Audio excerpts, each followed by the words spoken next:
ভাগে কোরবানিতে কোনো ভাগীদারের যদি নিয়ত শুদ্ধ না থাকে তবে অন্যদের কোরবানি কি কবুল হবে? খুবই গুরুত্বপূর্ণ এবং মোস্ট কমন একটি প্রশ্ন।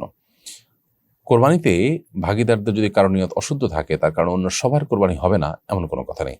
কারণ আল্লাহ রাব্বুল আলামিন কোরআনে কারীমে যে কয়েকটি বিষয় বারবার করে উল্লেখ করেছেন এর ভিতরে একটা হলো আল্লাহ তাজিরু ওয়াজরাতান বিজরা উখরা, আল্লাহ তাজিরু ওয়াজরাতান বিজরা উখরা, কোনো পাপকারীর পাপের বোঝা অন্য কেউ বহন করবে না।